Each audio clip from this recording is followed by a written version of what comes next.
what is the trigger that made you take that action, to continue on, to try Interesting. again? I didn't feel vindictive or like a victim. Mm-hmm. I just simply was disappointed. I just couldn't believe how close that dream was and how fast it slipped out of my fingers. It was just disbelief and disappointment. So I didn't feel hard on myself, to be honest with you. Mm-hmm. And I think not being hard on myself was what helped me make the decision that I wanted to keep going. You didn't take it So, personally. yep, Mm-hmm. I definitely tried.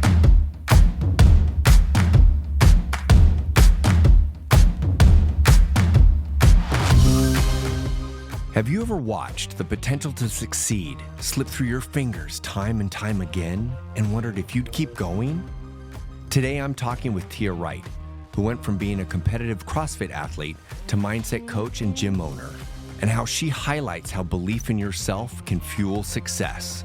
Tia's story spans from the high-intensity world of CrossFit competitions to starting her own gym, Culture Fitness in Arkansas. She's navigated her share of rejections, like missing her chance at the CrossFit Games by just a few points multiple times. Now, as a mindset coach, she's helping others unlock their potential by tackling mental barriers and embracing a growth-driven perspective. Tia's story reminds us that the mental game is just as critical as the physical. By learning to overcome limiting beliefs and adopting practices that focus on self-worth, Tia has reshaped not only her own path, but also the lives of those she coaches. Get ready to be inspired as Tia Wright shares her journey of mindset mastery on this episode of Navigating No. Thank you so much for jumping on. It has been a few years since I have seen you over in the Seattle area. I mean, like 6 years, like a lot. At least it's okay. I didn't want to add and go too far, but yes. And I love your message because I think so many people can relate to it, because you're a competitive athlete and you're a competitive CrossFitter, and you then became an affiliate gym owner. And it was like your journey and how you got there is pretty impressive. And you have received some no's in your life. And so I just thought that the audience would love to hear about your story and your journey, and let you introduce yourself. Sure. So I'm Tia. I started CrossFit. We met through the CrossFit world, you and I. But I am not started... a CrossFitter. My wife was a CrossFitter. I was what you consider a Globo, right? Like, I went to the gym. I grew up with Arnold Schwarzenegger days, and I just went to the gym to work out specific body parts. But that's how we met. Yeah. Yep. You did come to a few classes. I started when I was 18 and fell pretty much immediately in love with it because I wanted some sort of facet for that competitive feel. And I certainly didn't want to just run for the rest of my life, like go out and run, and that's how you get your cardio. So I really fell in love with CrossFit and weightlifting and pushing yourself and figuring out how fit you can get, really. Mm-hmm.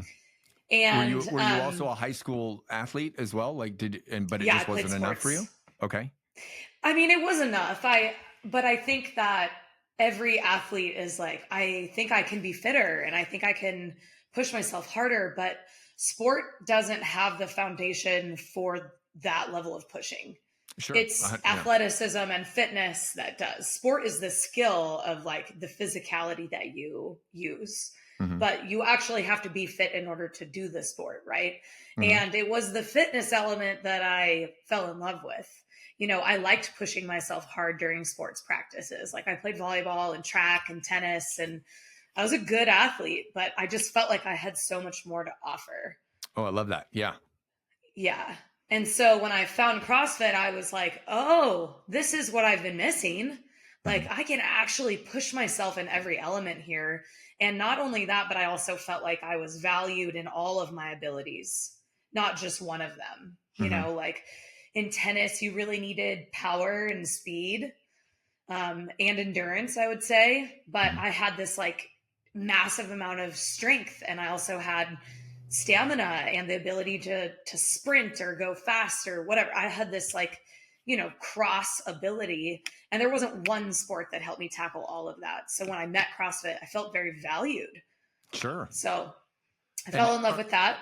Would you say that CrossFit is more like solo for you, or did you enjoy the camaraderie of like the group and working Oh out as yeah. a team? And because it is competitive internally, but it's also like you're competing against not only yourself but everybody else in the room, or the next class, or the next class. And so what drove you? What was there a single drive that brought you into CrossFit that wasn't in normal sports? Okay, this is so good. Um, I learned later on that one of the reasons I fell so in love with CrossFit was how people motivated I am. Mm, Like, I can do things for myself and I can be self motivated. hmm. But if me being self motivated is getting myself to the gym where there are other people there to hype that energy, like, I'm still responsible for that. And Sure. so I'm just more energized and I feel more focused when there are other people around. So that environment was very conducive to me. There were Hmm. other people doing similar stuff and it held me accountable. So early when I was really young, I fell in love with that environment too because it Sure. made it easier. Well, it's like a community, right? I mean, everybody relates Hmm. CrossFit as a community, and where you feel like you are heard, seen, and valued, and like you belong, right? And so it's like Yep. when you show up, it's not only the going through it together, the pain and suffering together, but you also see you're surrounded by people who are better than you, Hmm. who are faster, and maybe they can Yes. teach you how to be faster. So is that something that drove you too? Like not a competitive style, but like you could learn from mentors within your community. Yeah. I've talked about this with a lot of people recently because competitiveness is in its heart, it's comparison. Hmm. And comparison can be very healthy if you have a good relationship with it. And one thing that the community did for me was allowed me to compare to see what was possible. Oh, I love that. And then when I saw what was possible, I just said, well, why can't I do that? Hmm. You know? Did And that ignites like an inner competitiveness. So it wasn't me being competitive with other people necessarily. It was just like, well, if they can do it, why can't I? Oh yeah. Well, and in martial arts for like a dojo, for example, if you were beginning or even if you were advanced, you'd have the students who were higher rank. And if they could do the splits and I wanted to do the splits, I'd be like, well, why can't I do that? And I would reach out to them and say, how do you get to the splits? How do you punch Yes. harder? How do you have the stamina? How do you win at a competition? Like, what is your technique that you use when you compete? And it's like, I was learning, even though, and I love what you said, that it's just like, it was internal, but at the same time, it was like, how come I can't do that? And then being able to ask for that help with that coach or that mentor. Yeah. And I had a coach at the time. Her name was Carrie Gordon, absolutely one of my favorite people. She set some really powerful mindsets for me, but she just kind of, was like, okay, this is next. This is the next thing you're going to learn how to do. And it was very easy, getting into this type of fitness. I learned very quickly, and I Hmm. attribute a lot of that to her. But there were a lot of mindsets in that, which was how, if they can do it, like, how do I get to do that? But had I not been in an environment where people were doing those things, I would have never pushed myself in that way, if you know what I mean. Oh, yeah, and I'm assuming, and you would agree with me that depending on your, let's call it a box, right? Your CrossFit gym, there can be more camaraderie, there can be more mentorship and coaching than others, right? Because not every box would be the same, but at the same time, it's like if it's there, it that helps you grow. If you're in a great environment, and if you can blossom within that environment, I'm assuming that's what you did, and you got that. Yeah. Yeah. And I very quickly established that I wanted to own a gym one day. Mhm. Like within weeks of being there, I wanted to open a gym. That was always the goal. Mhm. So, and that was in 2010, which is Okay. crazy. It was 14 years ago. They start And they start to fly by, Tia. Don't worry. it's crazy.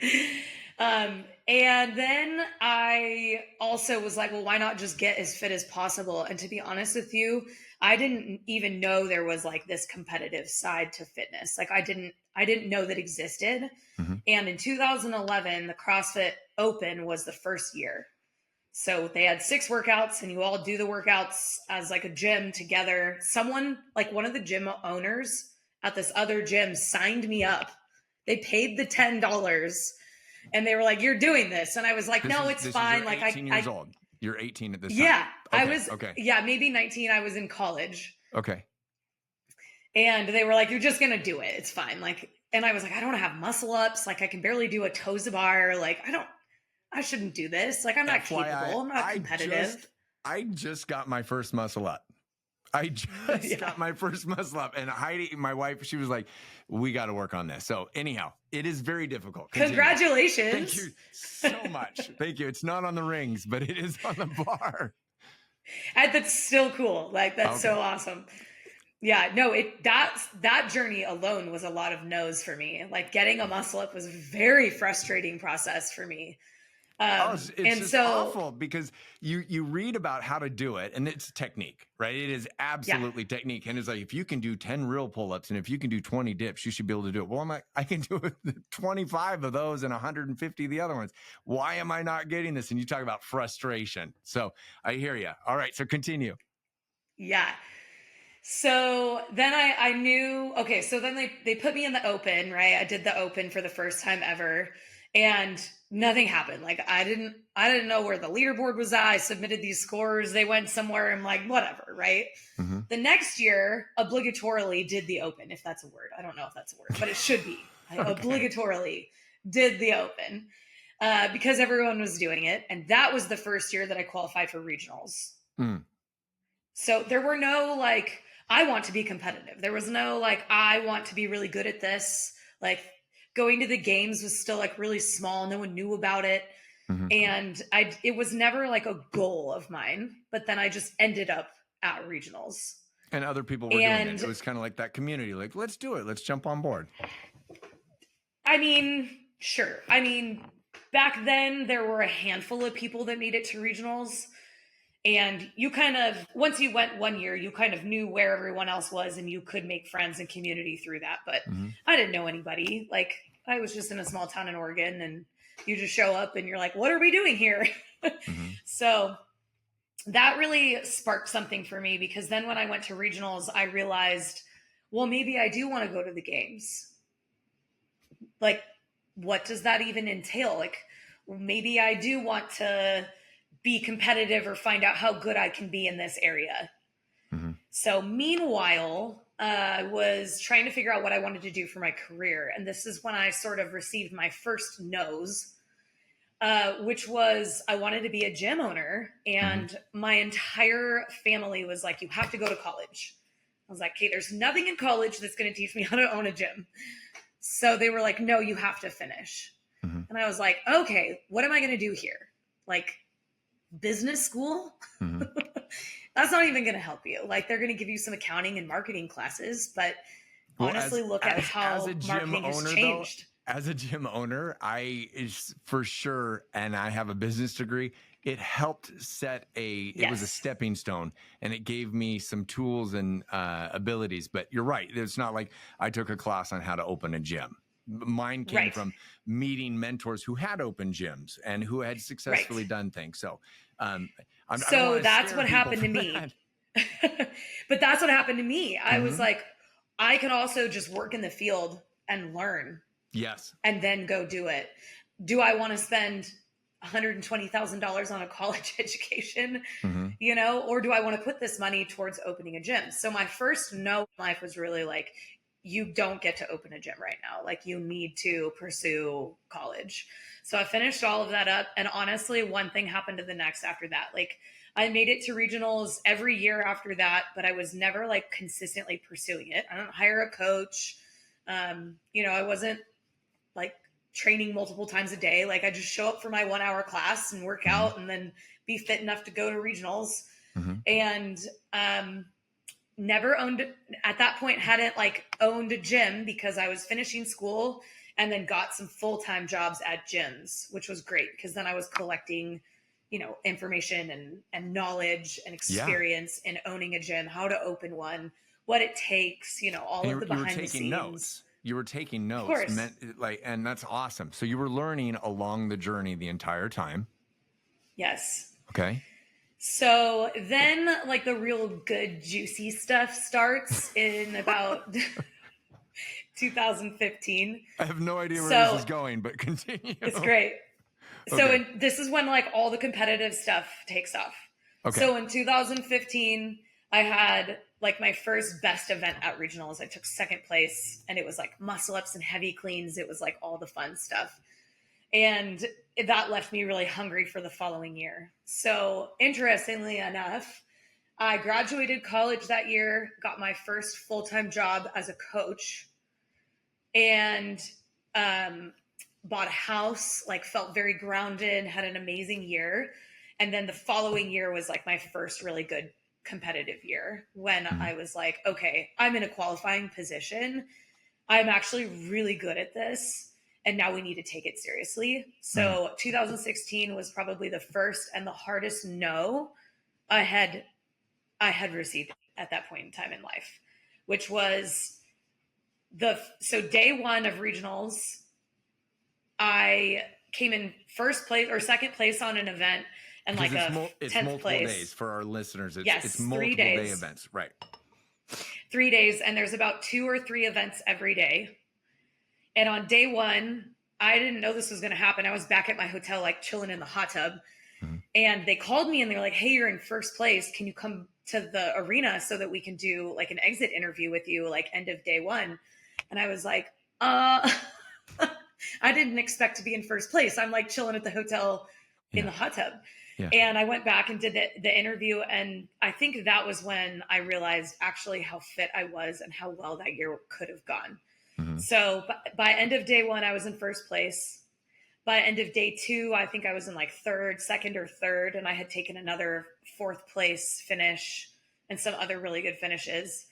And then I was in the top 5 going into the final event on Sunday to qualify for the CrossFit Games. And you need to be top 5. Yes. Okay. And okay. I hit like a mental wall. I don't actually to this day really know what happened. Maybe I didn't feel like I belonged on the podium. Maybe I didn't feel like I deserved it. Like I still am kind of unsure about why this happened, but on rope climbs, my grip gave out and I couldn't finish the event, and I missed my spot to the games by 1 or 2 spots. Oh, that's brutal. Yeah. Did you know, I mean, as soon as it was happening to you and you didn't have that grip, were you just like, oh, what do I do? Were you talking to yourself? And it's like, I don't want to call it imposter syndrome, because maybe that's what you do the next day and you start to think, was I good enough? This and that. But like, what was going through your mind right when that was happening? Like, you're like, it's slipping through my hands, literally. Well, I think the roller coaster alone was what was so intense about that weekend, because going into that event, I thought like I legit could qualify for the CrossFit Games. Like this was something that I wanted and didn't know if I could ever have. And so to see that there might have been a little bit of hope there was so exhilarating and so hopeful and awesome. And then going into that event, there were like 21 thrusters, I think, at the beginning of that event. And I was keeping up with these girls. I was like, oh my gosh, I am capable of this. Like, this is crazy. Like another event where I am just as fast as these women that I've looked up to for years. And then the rope climbs came, and, you know, I was really high at that point. And then the rope climbs came and it just plummeted. And it was doubt, like, and confusion. And I remember looking over at the stands and seeing my coaches and just like, how? Like, I can't do it. And I was climbing and I would fall, like, not like fall, but like I'd have to let go because my grip would give out. And yeah, I have a picture of me kneeling on the mats, just in tears, like crying. Yeah, it was very hard. Is that an event that you had always been able to do? Like you can always rope climb. It just happened to be that what time. was super interesting. Yeah, it was legless rope climb where you can only use your arms. And I had practiced that event prior to regionals, and I had done it successfully in a very good time. And it was a competitive time. I don't know what happened that day, but I hit an emotional mental wall and it fell apart and I lost my shot to the games. Okay. So boom, you get hit, you get shot, and then you're at this crossroad. Where do you go? What do you do next? I cried a lot. Like, it actually still makes me very emotional because at that point in time, I realized this might actually be a gift. This might actually be something that I'm capable of. Mm-hmm. And going into that weekend, I actually had a friend of mine, we went out to dinner, and he asked me if I felt like I deserved, or not like deserved, but was worthy or as good as the other women standing on the podium. And I didn't even answer that day when he asked me, but in my head, I was like, I don't know the answer to that. Oh, yeah. Well, So, right after regionals, I saw two things. I saw maybe I'm not viewing myself as good as I could be. mm-hmm. And also, like, what do you do with the defeat? Mm-hmm. And then, do I want to keep going? Like, there was very much so a choice that needed to be made. So you're at the crossroad right now, and you can either go down that rabbit hole where you're vindictive and you're resentful and you're hateful and you're just like this victim, and you're at that spot.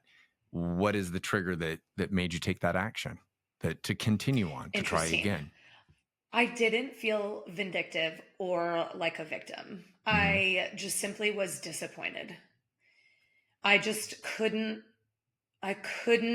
believe how close that dream was and how fast it slipped out of my fingers. It was just disbelief and disappointment. So I didn't feel hard on myself, to be honest with you. Mm-hmm. And I think not being hard on myself was what helped me make the decision that I wanted to keep going. You didn't take it personally. Yep. I definitely cried for a few days, and it's a community. So when I got back to the gym, I actually remember people being very sensitive. Like, a lot of people didn't say anything because I think they were nervous and they knew how painful that was. Yeah. And then, you just get back in the gym, you start working out. I was fired up. I remember being very excited to train and work out, and I was the fittest I had ever been. Yeah. So working out just felt amazing, and it made it so easy to just dive right back in. Okay. And then you tried again and you tried again. So go through that little journey there about continuing to try to make the CrossFit Games. Okay. Super interesting. So then the following year that comes around, it's kind of an annual thing. I trained, this was the first year I hired a coach. Mm. I took it seriously. I hired a coach. I did all the things. I trained twice a day. I did what other competitive athletes were doing. Mm-hmm. And when 2017 came around, I'd say I was probably in the best headspace I had ever been in going into that weekend. And there was a part of me that was like, was last year a fluke? Mm-hmm. Was regionals in 2016 just all the stars aligned, right? And that was just the year. Like, what happens in 2017 when I step on the floor? Am I still good? Sure. Or was it just because the stars aligned?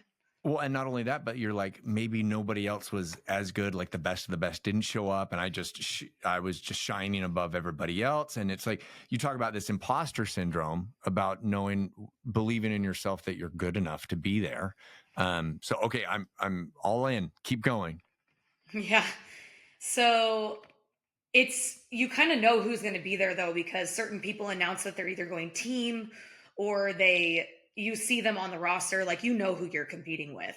Mm-hmm. So you're pretty aware of, like, well, these top 7 people have all been to the games, so it's possible that all of them could qualify. So it's, you step on the floor, you've done all of this hard work for the entire year, and you have no idea how you line up against these women. Mm-hmm. So I step out there. This is like one of my favorite moments. And on the first event, I was the last one off of the runners. We had like a 1 mile run, and I was the last one off of the 1 mile run. And then the following part of the workout was like 12 rounds of pull-ups and handstand push-ups and air squats. And we were all wearing vests. It was a weighted vest. And I just came in from behind and won the event. Took first place. I have an amazing video from it. I'm never going to forget that. It was beautiful. And that was the moment where I was like, okay, I received a no and I kept going. And it wasn't a fluke that I was that good in 2016. Like, this is real. Like, this is real talent. You can It keep wasn't up just with the that the rest. stars aligned. Yes, that you are capable. Mm-hmm. And that felt so good. It was a whole new level of self-belief that I had ever felt. Oh, I love that, Tia. Yeah. Yeah. Because you can believe in yourself and on its some ability, but then can you start to believe in yourself even more? Mm-hmm. Right? There's always new layers and uncovering how much more you can feel that. And that was a whole new layer for me. This was beautiful. Mm-hmm. And then event 2, I took 5th place or something. The following events were kind of whatever. I think I took like a 5th and a 7th, somewhere in there. And then event 5, I won. I took 1st place again. And I had 2 event wins for the whole weekend. And then on the final event, again, the exact same thing happened in 2016. I went out there. I was last one off of this machine that we had. And then we had to do these like sandbag things. My grip blew up trying to pick up the sandbags. And I couldn't do it. And I lost my spot to the games again by a couple points. Oh, that's heartbreaking. Yeah. And I'm assuming the same flush of emotions come in and you start to question yourself again, but at least now you have a little more confidence. You have a little bit more experience. Is that what helped make you through? Because it wasn't only 2 times. You tried this 7 times, correct? Okay. So regionals started technically in 2012. Okay. And then I didn't take it seriously in 2016. Mm-hmm. And then and that was my first like real run at it. And then in 17, I tried. And then the next year I tried again. So 2018 was technically like my last year. Okay. And when after 2018 you didn't get in, where did you want to go? Like, where you were at this crossroads again, what kept you like moving forward? Because you didn't continue competing, but you didn't leave CrossFit. It was so much part of your life. Like, what was it that you were like, what was that door in front of you that said, okay, this isn't a failure. What am I going to do to move beyond that? Like, what was that like? That's interesting. So after I didn't make it in 2017, I had a lot of people in my ear that were like, you need to be training with the best. Like, you need to hire certain coaches and you need to be training full time and not working. And you need to have all these things. If you're really serious about this goal, you need to be doing all these things. And I left what really was the recipe for success for me. And that was very eye-opening. But in 2018, I finished out that year and it became the perfect storm. So in 2018, I had hired a mindset coach. And if you know anything about mindset, you know that in the process of healing, it can often come off as very messy. It can be kind of, you're uncovering your stuff. Yeah. Mm-hmm. You're cracked wide open.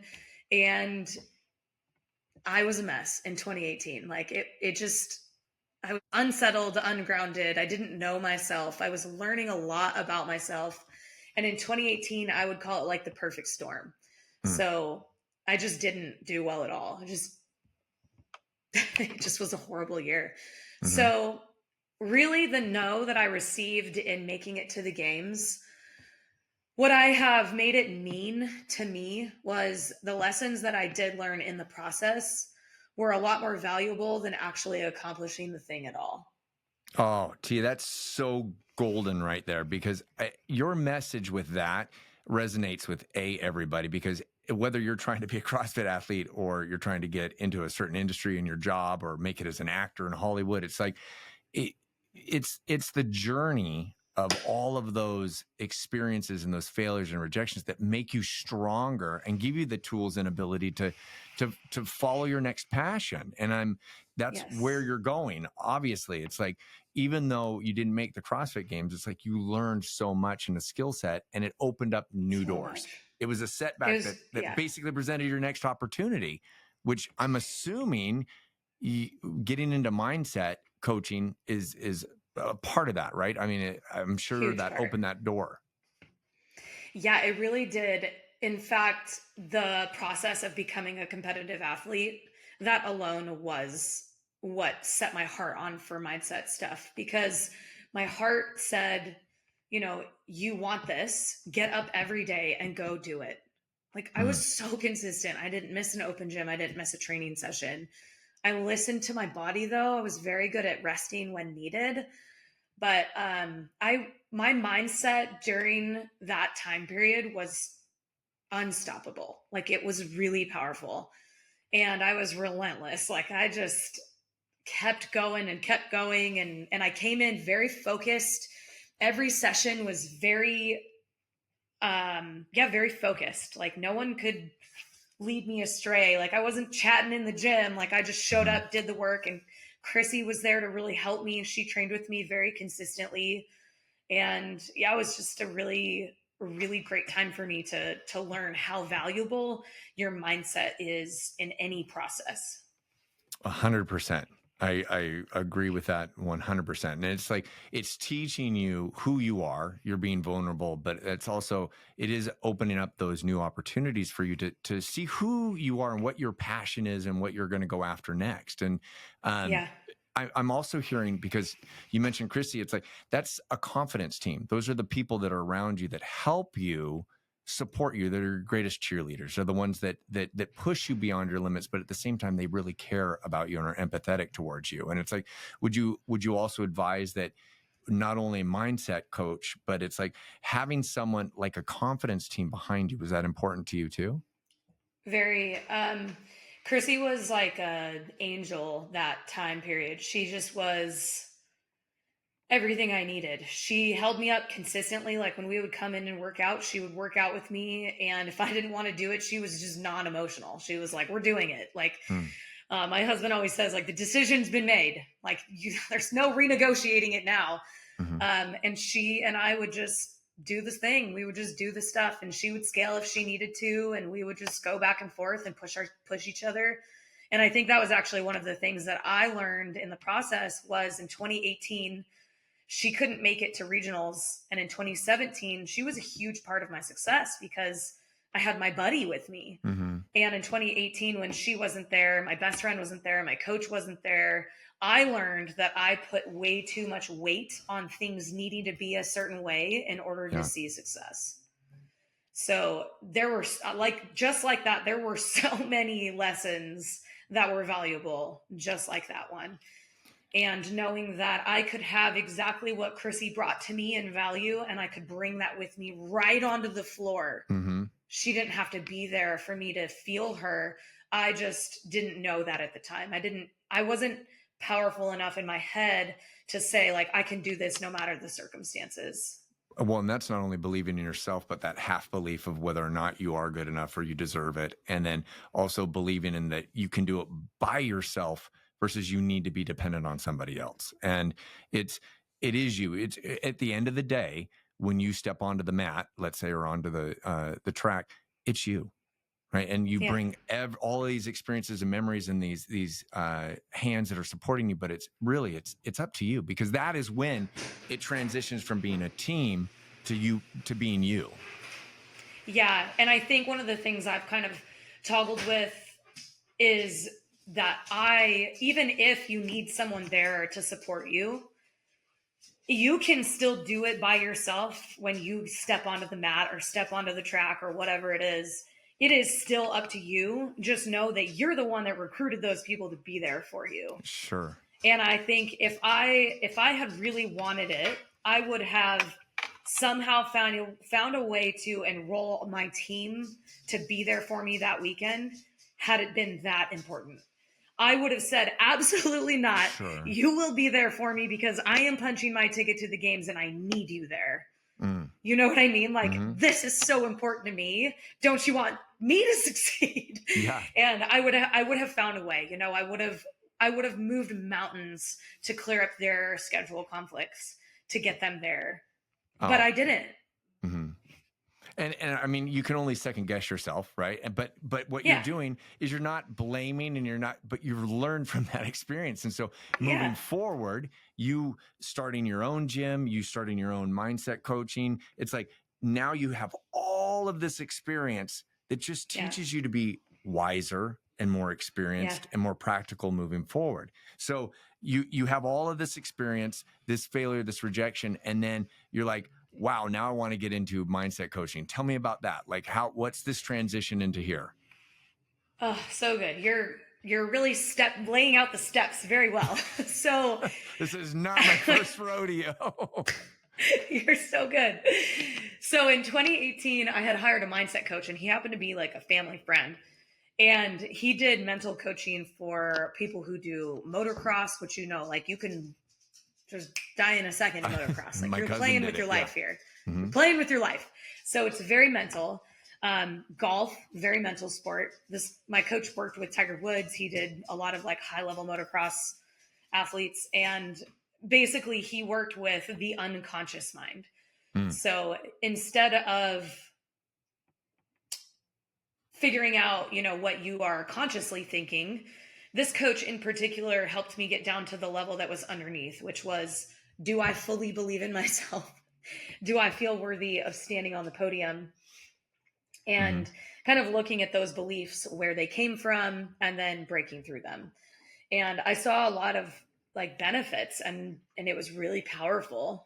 I just needed more time, because up until that point I had battled with a lot of depression and really struggled and had been very unhappy. But people would come up to me and be like, you're the happiest person ever.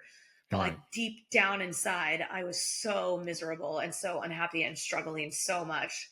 So and you're not alone. You are not alone. Yeah. Like we interviewed Brian Seeley, and he was talking about like you could be a billionaire and be in your Porsche driving and want to drive off the cliff, because none of us know the real deep feelings that they're feeling, because we're human, and we all make the same mistakes. We all have the same emotions. And it's like, just because I look at you as like this amazing athlete and in great shape and beautiful, it's like, oh, she has everything. But inside, it might be messy. Yeah. So that was kind of actually a coping mechanism, was to show people that I was okay. And that facade actually came from like, well, isn't everybody else experiencing how hard life is? But everybody else seems happy, so I might as well appear happy as well. If everybody else is putting on a face, I'll put on a face. Yeah. I found it so unbelievable that people could actually have like genuine joy. And so there was a part of me though that is very positive and that had this ability to accomplish and conquer some of that depression. And so that's where my mindset coaching really took me. Was breaking through what exactly was creating the depression, where it was coming from, what belief systems contributed to that, what things weren't serving me. And then learning some tools, not only just to work on the unconscious stuff, but what tools can I use when I'm not feeling up for something or not feeling happy? And like, how can I have some self-acceptance? What can I do to dig myself out of a hole, a mental hole? And so building some repertoire in that area, like this was all extremely valuable. And in the last 2 years, I'd say that I've pretty much kicked depression to the curb. I've never been on depression drugs. I definitely said no to like any drugs that were related to that. People wanted to put me on ADHD and like depression stuff and all of that. And I just said no to it. And I'd say within the last couple of years, I've fully and finally confidently said, I don't know if I'll ever actually go back to being depressed ever. Well, and that's you having that confidence now, and you having that inner voice talking to yourself saying like, I do believe in myself. I don't have that imposter syndrome. And it's like, I do deserve to be here. I am good enough. And I think that feeling is welcomed to you because you've dealt with those demons, and it's like, they're always going to be there. But now when you see them, you're able to conquer them a little differently, and you're able to you realize like, you let go of what's not in your control, right? Yeah. If something's out of your control, you got to get on with it, right? And it's like, how do you gain control back? And it sounds to me like you had a trigger, or at least multiple triggers that can remind you to stay out of that hole. Is there a trigger that you've used or that you No, teach your I would just say, clients? like, what you just said is probably the most important piece, which is when you let go of the things that are not in your control, it gives you your control back. Mm, that is Like, powerful, that's Tia. so Yes. powerful, Yeah. because that was exactly what I wasn't doing. It was like, oh, this happened and it pissed me off, or it made me sad, or whatever triggered it. Mm-hmm. And then I couldn't get myself out of it because I didn't have the tools to say, like, you can change how you feel right now. Yeah. Right Well, you now. control your own reality. You Yes. control your own reality. And Yes. I wanted to hit this because you are a social media phenomenon. I mean, you have an obscene amount of followers. People love you, they look up to you, and they respect your opinion. And it's like, I know you haven't always had that respect in your field, because whether it's your age or you didn't make the CrossFit Games and people start to like hound you, like that's a whole nother barrage of like, not depression, but like just this outside force that makes you start to think like, why am I doing this? Am I good enough? And such. Like, how did you deal with the outside forces? Oh my goodness. You are you reading my mind? No, So that was actually, when I look back on the process, that was one of the hardest things I experienced, because people are going to tell you their projections. mm-hmm. But I trusted people more than I trusted myself. So I listened to everything everyone said. So when people were like, careful, you're getting too cocky, I received that as I wasn't being humble, or people didn't like me. And Mm-hmm. so I needed to make myself smaller and lift people up more. Mm-hmm. It needed to be more selfless. And that was bad too. That Well, was not the that's answer. that boomerang effect, right? Or a Yeah, pendulum that motion. was It's not like the go back answer. up. Sure. And I was terrified of what people thought about me. I thought, if people don't like me, then I'm just going to be alone forever. And I had this like aching thing in my soul that just was so unhappy. So when I received comments like that, they really derailed me. Instead of being supportive, I just would focus on them 100%. and then have that change my character. And it was very derailing. But I also am kind of happy, because if I had gone, oh, you're so cocky, then like I would not have enjoyed that either, because I love people and I don't want to come off that way. So, it's very interesting. You do have to balance what people say, and you do have to have some sort of inner compass that can navigate a truth for you in and out of what people are saying. And for me, that inner compass just wasn't defined enough. It wasn't strong enough for me to be like, I don't want that, or I'll take a piece of that, just not all of it, and to then navigate. So people did say stuff like that. And then a couple people, would definitely doubt. Like if you go, they did a whole like episode like on YouTube about me. And that was like the year I was in chaos. So going back and watching that, I'm like, wow, Oh, wildly different female, like wildly different girl. This will be very optimistic and positive, FYI. Yeah, but going back and watching it, Sure. like people's comments were like, her mindset's a mess. Like she's never going to make it. She's not fit enough. Like, I think there was a guy, I'm not going to say his name because I don't want to throw him under the bus, but I heard a little bird that Fred, he told me that, or not told me, but he said on the air that I was always going to be a bubble athlete, that he didn't think I could make it to the games. I was always going to be on the fringe. I was never going to actually qualify. And I let that get to me. I was like, well, what if I am a bubble athlete? What if I don't? Like, what if I'm not actually that good? And those comments, they're going to get to you. It's just a matter of, what are you going to do with it? And what are you going to do about it? Are you going to keep going? Or are you going to let it, stop you?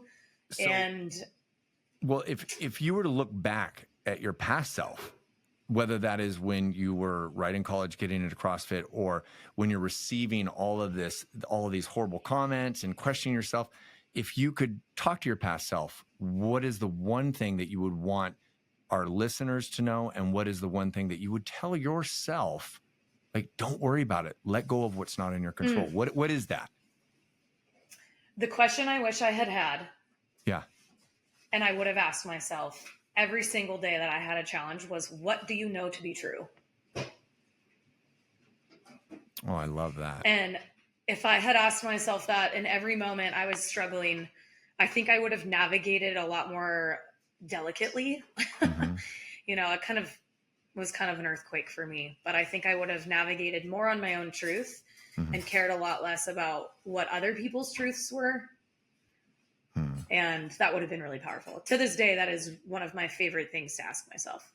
Oh, I love that. And I'm assuming that is what you now coach with, and you opening your own gym. And can you tell me about where people can find you right now? Like, where can they learn more about you, where they can follow you, or where they can find out about your coaching and your gym that you own? Yeah.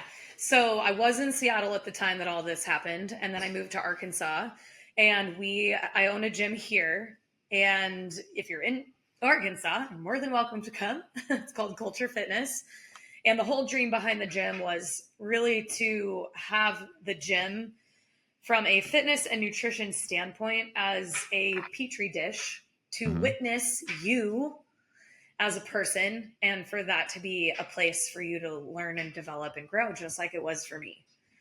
And so, all of your stuff will come up in the gym. It just does. Are you late? Are you, do you not push yourself? Are you afraid to go heavier? Like, there are so many things that show up in the gym that you could work on. Like, are you inconsistent? Do you have seasons of coming and then not coming? Like, how do you convince yourself out of coming? There's so much there. And so on the side of the gym, I also do mindset coaching. This is very separate from the fitness world, but lots of cross correlation. And it is, it's all unconscious work. So we take what your programming, like what your computer software system is made up of, and we figure out what software system isn't helping you get the results that you want.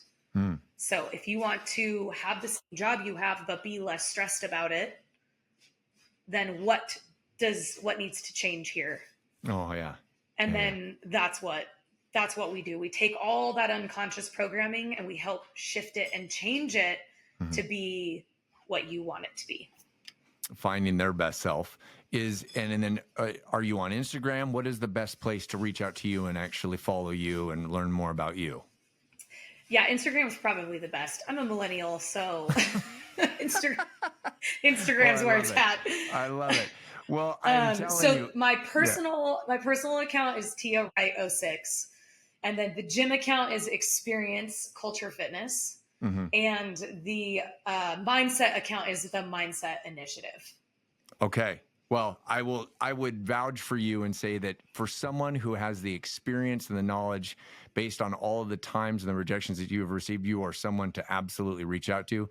And you've always been open, and you are a great coach, whether that is in the gym, at the box, or with just helping people and brainstorm. So I admire you, and I look up to you, and I really appreciate your dedication to the sport and just being a great person, and to continue that and to continue making a difference in this world, because you do that one person at a time or one gym at a time. And I want you to I wish you the best of luck, Tia. Seriously. And I can't wait to see you again. Yeah, likewise. Thank you so much for having me. You're welcome. I will come. We're coming to Arkansas. Heidi and I are coming. We're going to work out at your gym. I promise. Mountain bike. It's the mountain bike capital of the United States. All right. We'll bring the kids too. That's awesome. Thank you so much for coming on, Tia. Have a great night. Okay. Yeah, thank you. You too. Thank you so much for tuning in to this episode of Navigating No. I hope you found today's conversation just as inspiring and insightful as I did. We'd love your help to make it even better. So, if you enjoyed this episode, we would love to hear your feedback. And if you think someone else could benefit from hearing it, please share it and help us spread optimism and positivity. We release a new interview every Monday, so don't forget to hit that subscribe button so you never miss an episode. Thanks for listening.